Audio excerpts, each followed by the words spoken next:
Graça e paz em nome de Jesus vos sejam multiplicados pelo Espírito Santo do Senhor. Hoje nós vamos falar sobre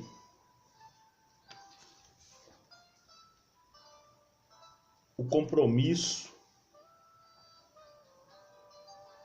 com a ética do Espírito Santo, com a santificação.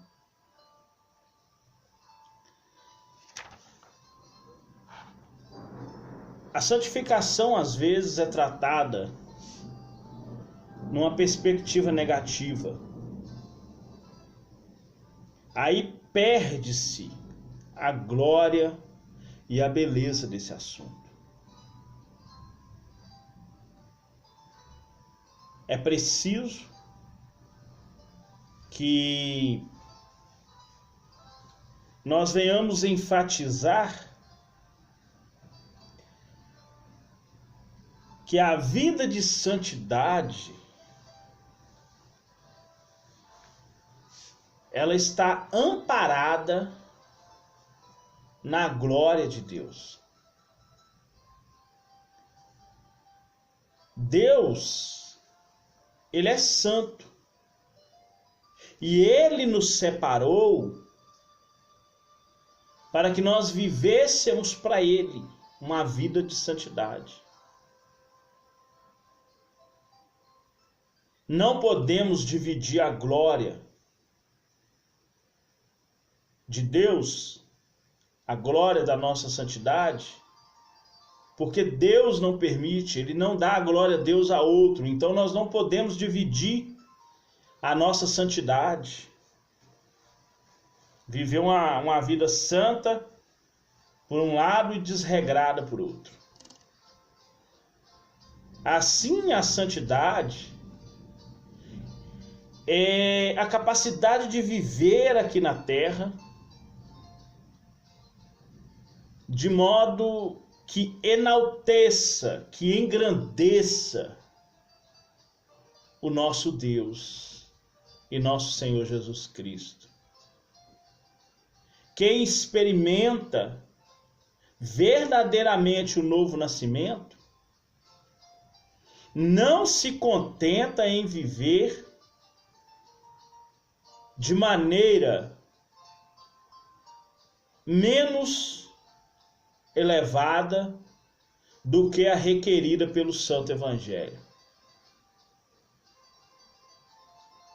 É igual o hino fala, né? Quem já pisou, quem já entrou no Santo dos Santos, em outro lugar não consegue viver. Fomos chamados para serem embaixadores do reino de Deus. Representamos um reino glorioso, majestoso e amoroso. Portanto, não podemos jamais desejar algo inferior a isso. Isso é para nós refletirmos sobre a santidade, sobre como Deus quer que nós vivamos a nossa vida cada dia na presença dEle. Andar em comunhão com Ele, guiado pelo seu Espírito. Porque só assim é que nós vamos experimentar a vida de santidade. Nós vamos abrir a nossa Bíblia no livro de Hebreus 12, 14. É um dos versículos bastante conhecido no meio evangélico, quando se fala de santidade. Amém? Hebreus 12, 14. Segue a paz com todos e a santificação, sem a qual ninguém verá o Senhor. Veja que a santificação é a especialidade do Espírito Santo.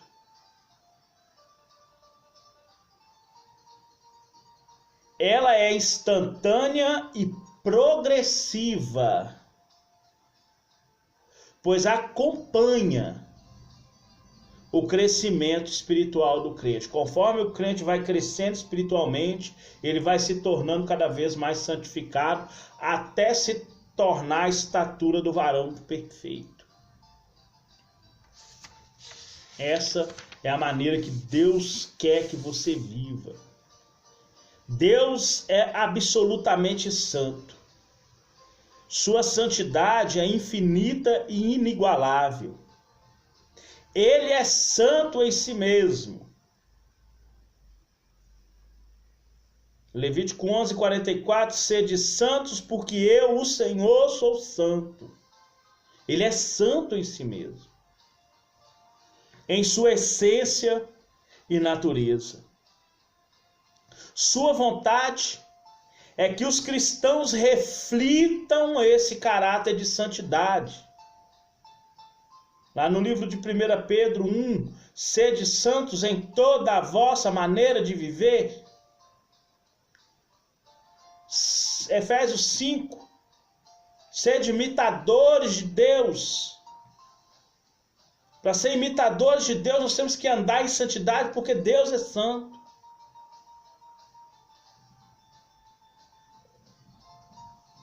Ele quer que os crentes reflitam esse caráter de santidade no seu modo de vida. Primeiro, a santidade no Antigo Testamento. Como era a santidade no Antigo Testamento? A santidade de Deus originou-se nele mesmo. Ela é a plenitude gloriosa da sua essência moral, ou da sua excelência moral. Essa verdade é revelada no Antigo Testamento. Deus exigia ou exige santidade do seu povo porque ele é santo. E os antigos hebreus levavam isso muito a sério. A santificação. A ideia predominante de santificação ou santidade no Antigo Testamento é de separação tanto de pessoas como de lugares, para o serviço sagrado de Deus, para o serviço de Deus. Separar daquilo que é comum ou imundo. Nós vemos isso no livro de Levítico, no capítulo 10, no versículo 10.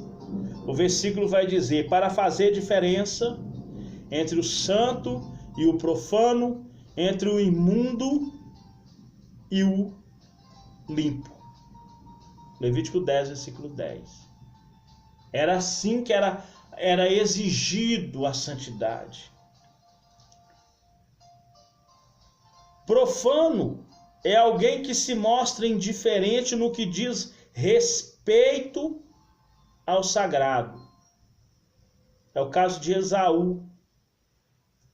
A primogenitura era algo sagrado, era uma forma que a pessoa tinha de especial escolha por Deus, que Deus escolheu os primogênitos, pelo fato dele ter conseguido a redenção de Israel, da liberdade da escravidão, através da morte dos primogênitos egípcios. Deus agora escolhe todo primogênito. Esses primogênitos dariam início à linhagem da primogenitura que traria o Messias. Portanto, era algo extremamente sagrado a primogenitura. Por isso que Esaú foi chamado profano, porque desprezou as coisas sagradas, que era a sua primogenitura. Por isso que Esaú não teve perdão, ou não recebeu a bênção, mesmo se arrependendo. Buscou arrependimento com lágrimas e não alcançou, porque desprezou o que é sagrado. Lançou Deus para trás das costas, fazendo das coisas sagradas de Deus algo inútil. O verbo hebraico Kadash ou Kadosh, ser santo, ser santificado, santificar, ser posto à parte, é o termo para a santificação. O que é santificação, se alguém perguntar, é aquilo que é separado. Jesus, ele era separado, né? Aparece 830 vezes, incluindo os derivados da palavra. E a ideia central dessa santificação era separar do uso comum para o uso de Deus. Existiam os pães que a pessoa consumia diariamente. E existiam os pães da proposição, que eram os pães que simbolizavam a presença de Deus, cujo poderia ser usado unicamente pelos sumos sacerdotes, que eram pessoas sagradas que poderiam comer daquele pão sagrado. É um exemplo que eu estou dando. É como se eu consagrasse esse lápis unicamente para ser usado na igreja, para anotar as coisas da igreja. Eu estou consagrando. É o mesmo sentido. Consagração. O termo consagrar significa investiduras de funções sagradas. Em outras palavras, é dedicar ao serviço de Deus. E isso pode ser pessoas, coisas ou possessões. Nós vemos isso no livro de Levítico, capítulo 27, versículos 28 e 29. Temos também o nazireu de Deus, que era consagrado completamente a Deus, que nem pasta de vinho, nem vinagre de maçã ele podia beber. Ele era completamente separado para a obra de Deus. A consagração e santificação são termos distintos.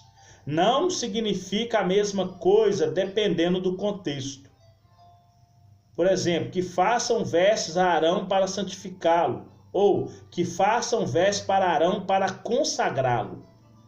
Não é a veste que santificava o Arão, mas a veste o mostrava que ele era uma pessoa separada. Então o termo separação e consagração tem diferença. O verbo hebraico para consagrar é o mesmo para santificar. Trata-se de uma exigência justa e necessária para os sacerdotes levitas. Então, no sentido do contexto, a pessoa era separada e a veste dela era que determinava se ela era separada ou não. Nós é do mesmo jeito. É o nosso revestir de Cristo, conforme diz lá em Romanos 13, 14, que determina se nós somos separados do mundo ou não. Amém? A santificação no Novo Testamento. Santificação, santidade, consagração no Antigo Testamento eram comuns. No Novo Testamento traz o mesmo sentido de conceito. Na Nova Aliança, santificação é a semelhança do caráter de Cristo e efeito real da salvação na vida cristã. Jesus, ele, na sua oração, em João 17, ele fala: por causa dos meus seguidores, eu me santifico neles. Por eu estar santificado, eu estou santificando eles. Como eu sou separado para o serviço de Deus, eu agora os separo a todos para o serviço do meu Pai. É a mesma coisa. O Novo Testamento torna explícito que o que antes estava explícito no Antigo Testamento. E isso diz respeito também à obra salvífica do Deus Trino, da unidade trinitária de Deus. A fé cristã confessa que Deus é o Pai, o Filho e o Espírito Santo, e que em glória e majestade santifica o crente. De modo que a obra da santificação é um atributo divino realizado pelo Pai, pelo Filho e pelo Espírito Santo, na unidade da substância essencial divina. Isso está lá em 1 Coríntios 6,11, 1 Tessalonicenses 5,23. A natureza da santificação. Não há no Novo Testamento ritual de purificação cerimonial ou ritualístico para fazer uma pessoa tornar santa. O que ele precisa é do novo nascimento em Cristo, e isso não é ritual. Ele precisa de revestir de Cristo, Jesus, mortificar as obras da carne, Romanos 13, 14. Ele precisa despir do velho homem, se vestir do novo homem que se renova para o conhecimento de Cristo. Colossenses 3, do 5, Colossenses 3, do 1 até o 17. Ele precisa se revestir do amor, que é o vínculo de perfeição. Ele precisa se revestir da armadura de Deus. E orar em todo tempo, coração e súplica. Então, não é um ritual.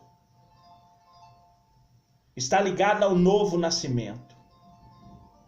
Está ligado ao crente ser luz, ser sal, ser ovelha, ser cristão fiel, ser virgem prudente. É nisso que consiste a santificação, no fruto da paz, conforme diz lá no livro de Tiago 3. Que o fruto da paz é semeado na justiça. Então, é nisso que consiste a santificação. E é uma necessidade. A santificação é uma necessidade. A nova vida do crente é o novo nascimento. Acabei de falar. João 3, versículo 3, Jesus falando com Nicodemos. Necessário é nascer de novo, que quem não nascer de novo não vai experimentar a santificação, não vai nem poder ver o reino dos céus. O que é ver o reino dos céus? Ver a manifestação do poder do reino dos céus. Em outras palavras, lá no livro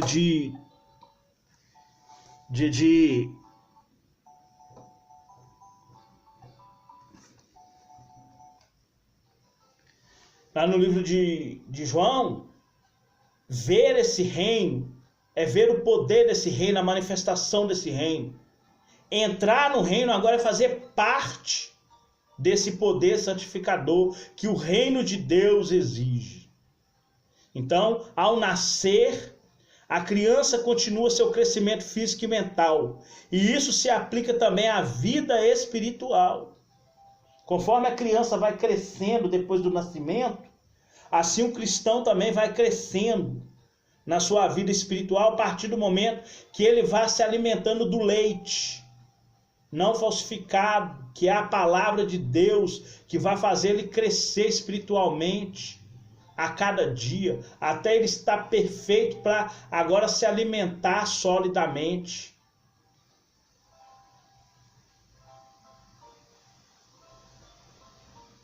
Porque existe 3 fases no crescimento: a criança, o jovem e o adulto. Isso está na Bíblia. O apóstolo João ele fala: eu vos escrevi filhos, porque já nasceste de novo. Eu vos escrevi jovens. Está falando das pessoas um pouquinho maiorzinhas. Não, eu vos escrevi pais. Quer dizer, eu já estou escrevendo para pessoas maduras, que já venceu o maligno, ou seja, já venceu as coisas malignas do corpo, do mundo, do pecado. É assim que é o crescimento espiritual comparado ao crescimento físico. Apesar da santificação ser instantânea, ela é ao mesmo tempo algo progressivo. Você segue a santificação. A nossa santificação ela é diária. Jesus ele fala: tome a sua cruz cada dia, diariamente, cada dia, e me segue. A santificação também segue a paz e a santificação. Isso é diário, porque o dia de amanhã não nos pertence. Nós temos que viver a santificação hoje, como se fosse o dia do arrebatamento ou o último dia da nossa vida, para nós estarmos preparados para a salvação em Cristo. Amém? A salvação em Cristo é acompanhada da santificação, e seus agentes ativos é o Espírito Santo. A vida cristã é uma carreira. O apóstolo Paulo fala isso lá em Gálatas 5, versículo 7. Assim é a santificação progressiva que nos torna mais semelhante a Cristo. Não se trata de um tema secundário, pois sem ela ninguém verá o Senhor. Sem a santificação ninguém verá a Deus. E que você continue orando, perseverando e buscando o Senhor em oração, para que Ele possa te dar graça e força, para que você possa seguir cada vez mais o caminho do Senhor em santificação. Amém? Deus abençoe sua vida. Pai santo, querido, amado, Deus poderoso, Criador dos céus e da terra. Meu santo Deus, nós oramos ao Senhor e buscamos a Tua face. Pai, que o Senhor derrame sobre nós o Teu Espírito Santo, a Tua graça, o Teu amor e a Tua paz, no nome de Jesus. Pai, abençoa a vida dos meus irmãos poderosamente, em nome de Jesus. Amém? Graças a Deus, Deus abençoe sua vida, em nome de Jesus.